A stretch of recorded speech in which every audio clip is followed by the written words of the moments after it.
You lost your way.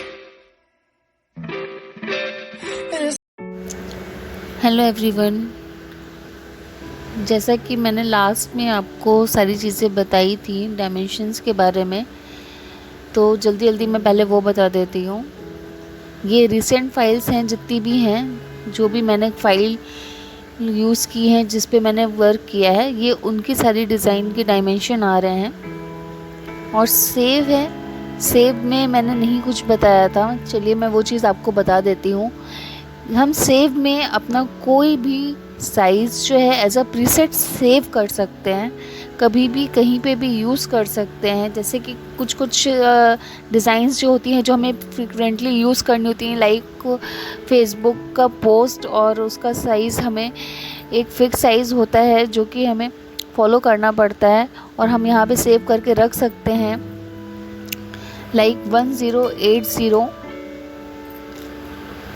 इसकी 1080 into 1080, ये हमारा फेसबुक के पोस्ट के लिए साइज़ हो गया, जो कि हमने यहाँ पे सेव कर दिया। इसका आप यहाँ पे नाम दे सकते हैं, Facebook underscore post save preset. अब यहाँ पे आप देख सकते हैं कि ये साइज़ सेव हो गया है। आप अब कभी भी कैसे भी इसे यहाँ से उठा के अपने वर्क के लिए यूज़ कर सकते हैं, अपने कैनवस में के लिए यूज़ कर सकते हैं। और ये जो आप सेक्शन देख रहे हैं, जो हमारे राइट हैंड साइड पे सेक्शन आ रहा है, ये सेक्शन में बहुत सारी चीज़ें आपको दिखाई दे रही होंगी। पहले तो ये टाइटल की बात कर ले तो ये देखते ही समझ आ जा रहा होगा आप लोग को। यहाँ पे हमें जो भी वर्क कर रहे हैं, जिस भी वर्क को कर रहे हैं, उससे रिलेटेड हमें जो भी यहाँ पे टाइटल देना है, अनटाइटल्ड के नाम से जो भी चीज़ें आ रही हैं, यहाँ पे हमें जो भी टाइटल देना है, लाइक फोटोशॉप अंडरस्कोर वर्क, मैंने ये नाम इसको दे दिया। यहाँ से हम साइज़ सेलेक्ट करते हैं, और यहाँ पे हमें जिस भी पैरामीटर पे काम करना होता है हम वो लेते हैं। जैसे पिक्सल, इंचेस में, सेंटीमीटर, मिलीमीटर, पॉइंट्स और पिक्सल्स। आप देख सकते हैं यहाँ पे सारे पैरामीटर्स दे रखे हैं, लेकिन हमें बस ये ध्यान रखना है हम किस चीज़ के लिए वर्क कर रहे हैं। हम पिक्सल अभी यूज़ कर रहे हैं बिकॉज़ हमें जो है डिजिटल ग्राफिक डिज़ाइन करना है। आखिर मैं बात करूँ फोटोशॉप पोस्ट की, तो वो हमें एक जो स्टैंडर्ड साइज़ होता है, एक जो 100% पे जो साइज़ होता है वो फॉलो करना है। हमें प्रिंट मीडिया के लिए काम नहीं करना है कि हमें अभी इंचेस या सेंटीमीटर की ज़रूरत पड़े, तो हम पिक्सल को सेलेक्ट करते हैं। ये चीज़ मैं आपको आगे क्लियर करूँगी कि मैं ऐसा क्यों कह रही हूँ। तो आप देख रहे हैं यहाँ से हमने साइज़ दे दिया, ये हो गया हमारा 72% रेजोल्यूशन। अब यहाँ पे रेजोल्यूशन की बात आती है, तो जितना भी हम डिवाइस वर्क करते हैं, चाहे वो फ़ोन हो गया, चाहे वो लैपटॉप हो गया, चाहे वो डेस्कटॉप हो गया, उसका जो रेजोल्यूशन जो होता है डिवाइस के लिए, किसी भी डिवाइस के लिए, वो 72 ही रखते हैं।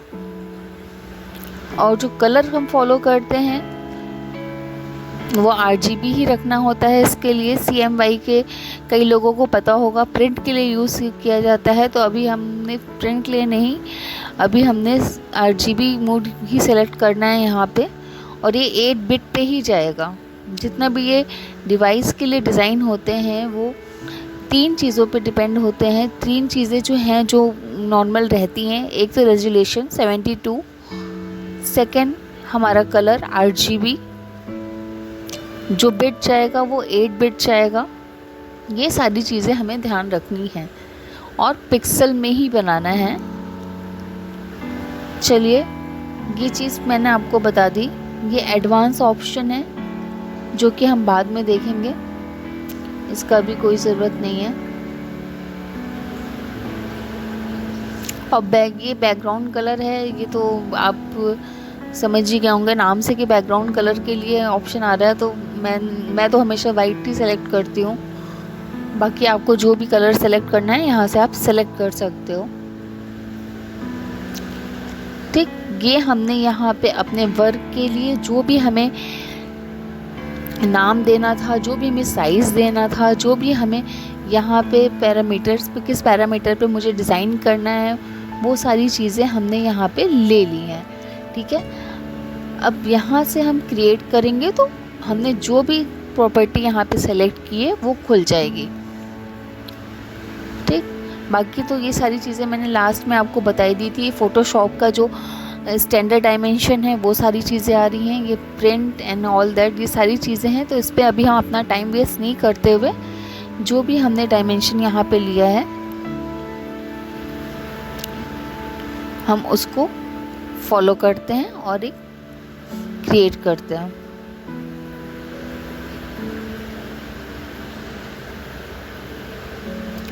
तो यहाँ पे आप जैसा देख रहे होंगे, यहाँ पे हमारा वो साइज़ ओपन हो गया 1080 इंटू 1080 साइज़ जो हमने लिया है।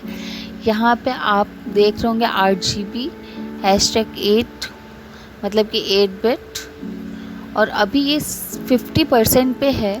तो एक चीज़ ध्यान रखिएगा कि हमारा जो डिज़ाइन है ये 50% जो है इसका ज़ूम है, ये जो ज़ूम साइज़ है वो दिखा रहा है कि 50% पे क्या है, लेकिन जो भी हम डिज़ाइन देखते हैं डिवाइस में वो याद रखिएगा 100% पे हम देखते हैं। तो यहाँ पे अगर हम इसको 100% कर दें,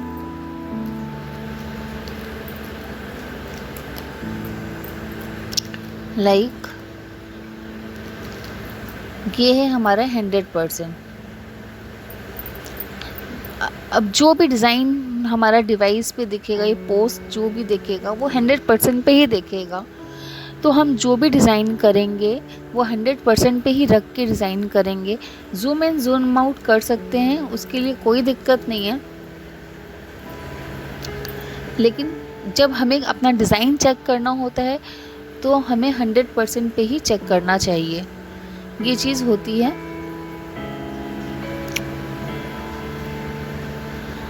अब जैसा कि आप लोग को पता है कि ये सीज़न फर्स्ट का सेकंड पार्ट है, और इसमें मैंने आपको ऑलरेडी बताया था कि मैं आपको टूल्स के बारे में बताऊंगी।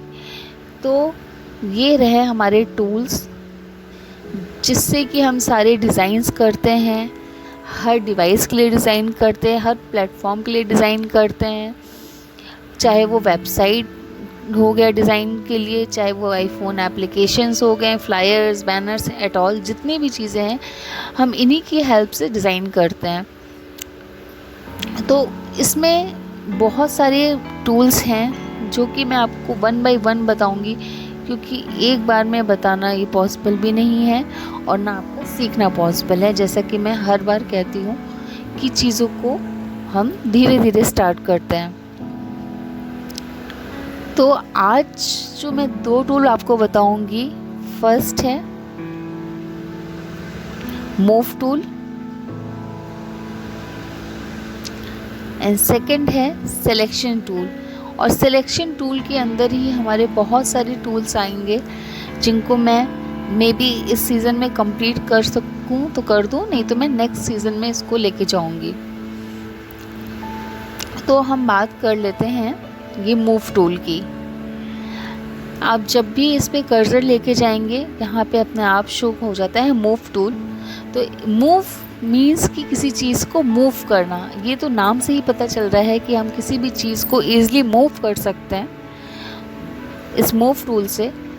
और एक चीज़ और, जब भी हम कोई भी टूल सेलेक्ट करेंगे, आप देख रहे होंगे ऊपर टॉप मेन्यू पे टूल्स की जितनी भी प्रॉपर्टीज़ हैं वो हर बार चेंज हो रही हैं, वो टूल्स के अकॉर्डिंग ऊपर आ रही हैं। जैसा कि ये मूव टूल है, मूव टूल पे जब मैंने क्लिक किया तो मूव टूल से रिलेटेड जितने भी प्रॉपर्टीज़ हैं यहाँ पे शो हो गई हैं। ये सिलेक्शन टूल से जितनी भी रिलेटेड प्रॉपर्टीज़ हैं वो शो हो गई हैं। चलिए फिर हम बात करते हैं पहले मूव टूल की। तो मूव टूल का जो काम होता है, किसी भी ऑब्जेक्ट को जो कि आपने अपने इस जगह पे बनाया है, यहाँ पे उसे मूव करना, उसे आपको कहीं पे भी सेट करना है तो आप इजीली इससे मूव कर सकते हो। और एक चीज़ मैं आपको और बताना चाहूँगी, ये सेक्शन जो आप देख रहे हैं ऊपर सेलेक्टेड में, यहाँ पे राइट हैंड साइड पे लेयर्स का बहुत इम्पोर्टेंस है फ़ोटोशॉप में। जिन्होंने इलस्ट्रेटर यूज़ किया है उनको पता होगा, वहाँ पे लेयर्स की इतनी इम्पोर्टेंस नहीं होती है, लेकिन वहाँ पे इम्पोर्टेंस इसलिए नहीं होती है बिकॉज़ आप किसी भी ऑब्जेक्ट को सेलेक्ट करते हैं तो वो अपने आप में ही सेपरेट होता है, लेकिन फ़ोटोशॉप में यहाँ पे हमें लेयर वाइज सेपरेट करना पड़ता है ताकि हमारा जो वर्क है वो आपस में मर्ज ना हो और हम उस पर अच्छे से काम कर सकें। तो हम बात कर रहे थे मूव टूल की। तो मूव टूल को हम स्टार्ट के बारे में बताने से पहले हम आपको ये बता दें कि हमें यहाँ पे एक न्यू लेयर लेनी पड़ेगी।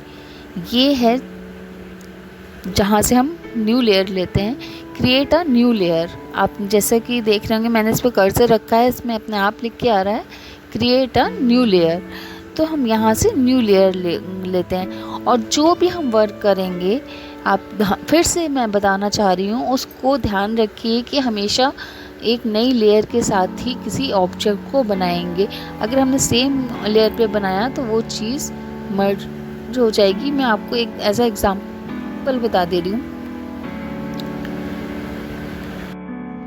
देखिए मैंने एग्जांपल के लिए ये इमेज ओपन कर ली है कि वो लेयर के लिए किस तरह से वर्क करती है। अभी आप देखेंगे कि हम मूव टूल हमारा सिलेक्टेड है बट ये इमेज फिर भी मूव नहीं हो रही। यहाँ पे एक नोटिफिकेशन आ जा रहा है, the currently select layer is a background layer, you can not move the background layer और change it sticky order, blending mode और opacity. However you can convert it to normally layer and then change any of this attribute. अगर आपको यहाँ से इसको normal layer में convert करना है तो आप यहाँ से कन्वर्ट करेंगे तब ये मूव होगा लाइक दिस, कि अब आप इसको कहीं पे भी मूव कर सकते हैं। अब हम इसको अंडू करने कंट्रोल जी कर दिया है, अंडू कर दिया है, फिर से ये बैकग्राउंड लेयर आ गई है। अब फिर आप देखिएगा यहाँ से ये मूव नहीं होगा। तो फर्स्ट ऑप्शन क्या है, यहाँ पे जब जैसे ही हम मूव करते हैं एक नोटिफिकेशन आ जाता है कन्वर्ट टू नॉर्मल लेयर। चाहे आप यहाँ से इसको कर लीजिए, ये यहाँ पे राइट क्लिक करके इसको लेयर फॉर्म में कर लीजिए। फिर से मैं बता दे रही हूँ, लेयर पे right click, layer from background, यहाँ से ओके। तो यहाँ पे ये लेयर में कन्वर्ट होगी। अब आप इसको मूव कर सकते हैं। फिर से मैं कंट्रोल Z कर रही हूँ। अब यहाँ से आप इसको सेलेक्ट करके ये लॉक जो बना है उस पर क्लिक करेंगे तो वो भी ये लेयर में कन्वर्ट हो जाएगी।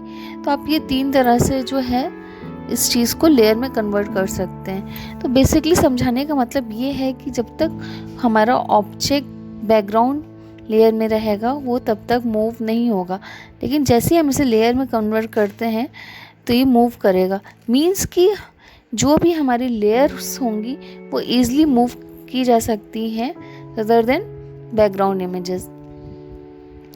तो ये चीज़ आई थिंक क्लियर हो गई होगी। अब आता है सेकेंड ऑप्शन कि और हम मूव टूल से क्या कर सकते हैं। अब मूव टूल से हम कंट्रोल प्लस ऑल्ट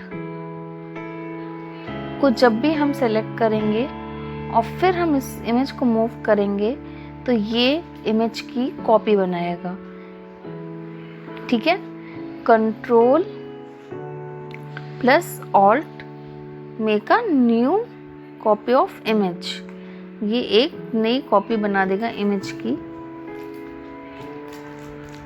तो मूव टूल से हम क्या कर सकते हैं, यहाँ पे कंट्रोल ऑल्ट दबा के जब हम मूव करेंगे तो इमेज की एक न्यू लेयर बन जाएगी, न्यू कॉपी बन जाएगी।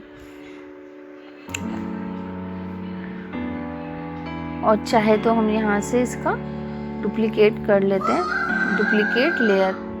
ठीक है, दोनों ऑप्शन है, आप दोनों ऑप्शन से कॉपी बना सकते हैं, लेकिन हम यहाँ पे चूंकि बात कर रहे हैं मूव टूल की, तो उसके लिए हमें control alt and move tool को जब भी हम मूव करेंगे तो उसकी कॉपी बन जाती है। ठीक, अब सेकंड थिंग है, इस लेयर को हमें ट्रांसफॉर्म करना है। तो ट्रांसफॉर्म करने के लिए दो ऑप्शन होते हैं। पहला तो कंट्रोल टी। कंट्रोल टी जो है ये शॉर्टकट है, जिससे कि हम इसे आराम से रिसाइज कर सकते हैं, स्केल कर सकते हैं। आप देख रहे होंगे आराम से स्केल हो जा रहा है। अब स्केल जब हम करते हैं तो अगर हमने इसको फ्री हैंड से स्केल किया तो आप देख रहे हैं कि इसका जो भी साइज विड्थ है वो एक प्रॉपर वे में नहीं मूव हो रहा है। तो उसके लिए हमें क्या करना होता है, हम उस इमेज को कंट्रोल Z करते हैं, उसके लिए हमें क्या करना होता है, कंट्रोल टी के साथ करके हमें शिफ्ट और ऑल्ट दबाना होता है। कंट्रोल टी करके हमें शिफ्ट ऑल्ट जब करेंगे तो ये हमें एक प्रॉपर डायमेंशन में मूव होता हुआ नज़र आ रहा है। वो कहीं से भी इसका मूवमेंट जो है छोटा बड़ा नहीं हो रहा।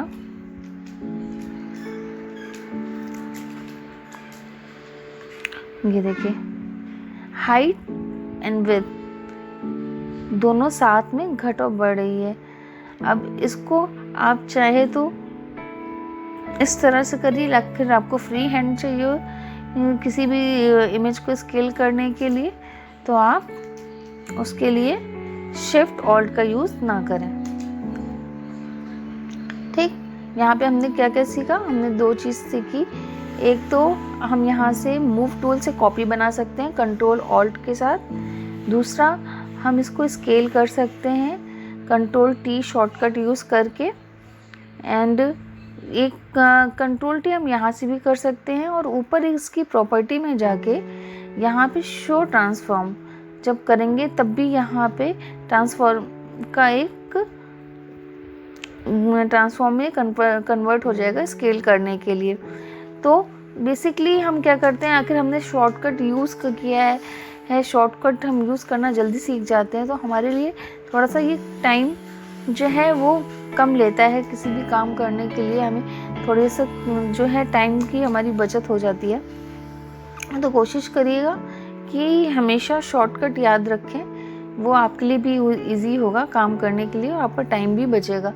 और एक चीज़ और, अगर ये हमने यहाँ पे शो ट्रांसफॉर्म कंट्रोल सेलेक्ट कर रखा है तो आप जब भी इस पर क्लिक करोगे ये ऑटोमेटिक शो ट्रांसफॉर्म का जो सेक्शन है वो सेलेक्टेड दिखाएगा आपको, और आप यहाँ से कभी भी मूव कर सकते हो, कुछ भी कर सकते हो।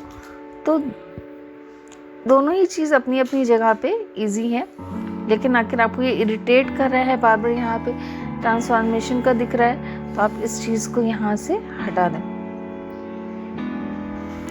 तो यहाँ से ये गायब हो जाएगा।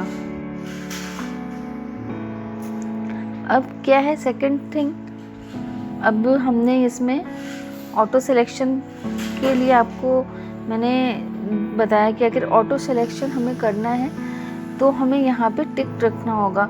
ऑटो सिलेक्शन हमारा तब काम आता है जैसे कि मान लीजिए हमने ये कंट्रोल जे कर लेते हैं, यहाँ से हम एक शेप बना लेते हैं।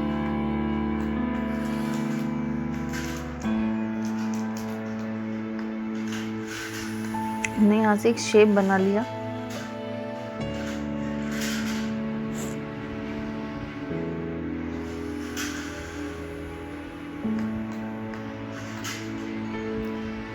ठीक, अब जब शेप बना लिया है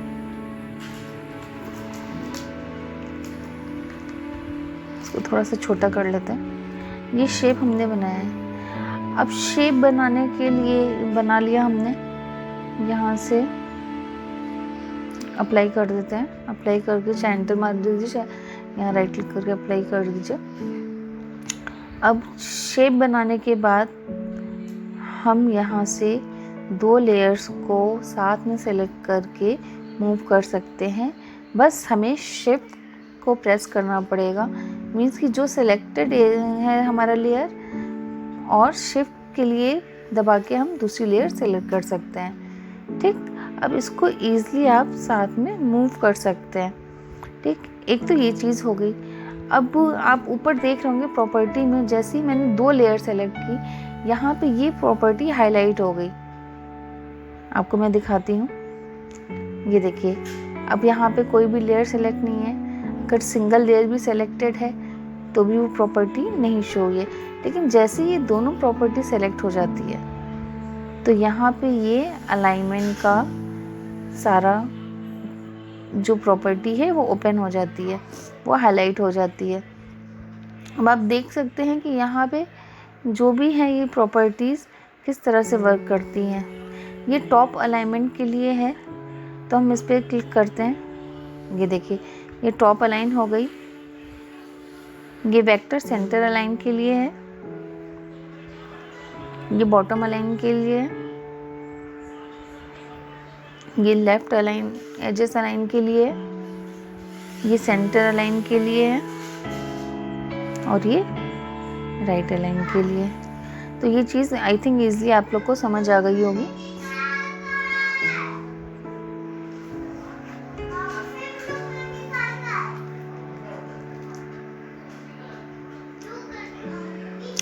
अब यहाँ पे बात आती है 3 लेयर्स की।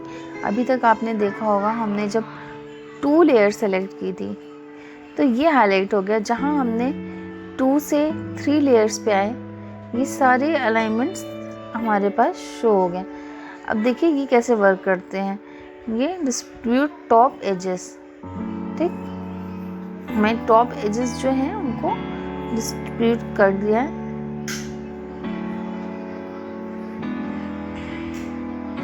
ये देखिए, ये लेफ्ट डिस्ट्रीब्यूट हॉरिजॉन्टल,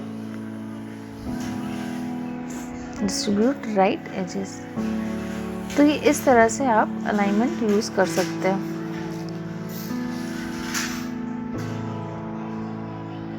अब ये देखिए, जैसे ही हमने यहाँ पे क्लिक किया दिस वन, ये auto align layer. Auto align layer means कि हमें आखिर प्रोस्पेक्टिव वे में अलाइन करना है या फ्री हैंड अलाइन करना है, अलाइनमेंट करना है, या कोलाज को अलाइन करना है, या सिलेंडर वे में, या इसमें आप किसी भी लेयर को इस तरह से अलाइन कर सकते हैं। अब लाइक हमारा ऑटो अलाइन करेंगे तो ये सारी चीज़ें अपना अलाइन हो जाएंगी। फिर हम आते हैं पर्सपेक्टिव अलाइन में।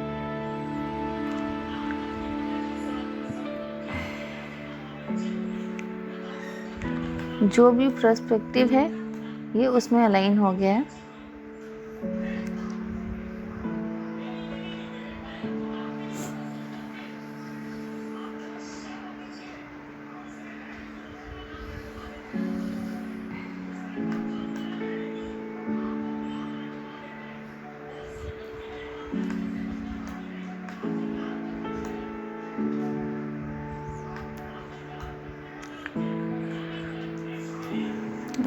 ये हम देखते हैं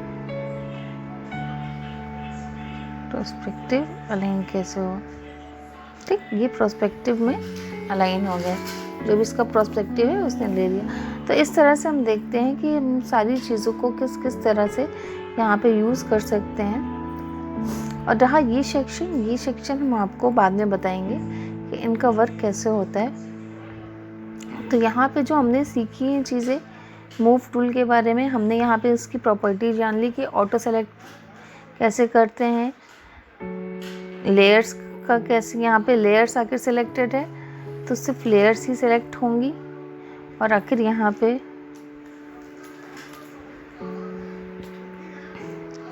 ग्रुप सेलेक्ट है,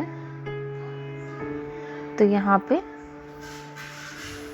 ग्रुप्स ही सेलेक्ट होंगे।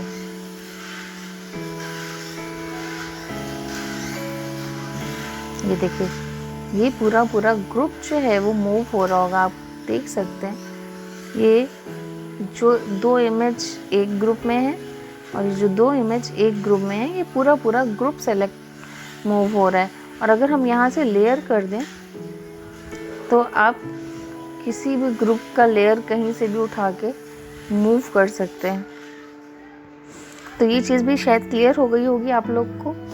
तो आज के लिए हम सिर्फ मूव टूल को ही साथ में लेके चलते हैं, और नेक्स्ट क्लास में, नेक्स्ट सीज़न में हम अब सिलेक्शन टूल के बारे में बात करेंगे। रेक्टेंगल, इक्लिप्स, दिस, और ये सेक्शन हमारा थोड़ा सा लेंदी होगा। तो आई होप कि जो भी मैंने आज आपको बताया वो आपको समझ आया हो, और आप इन चीज़ों को घर में प्रैक्टिस करिएगा। और कोई भी डाउट हो तो मुझसे ज़रूर पूछिएगा, ताकि मैं आपके डाउट्स को क्लियर कर सकूं। और फिर हम मिलते हैं अपने नेक्स्ट सीज़न में फिर सिलेक्शन टूल के साथ। Bye bye, take care all, and please subscribe my channel and like and share. Thank you.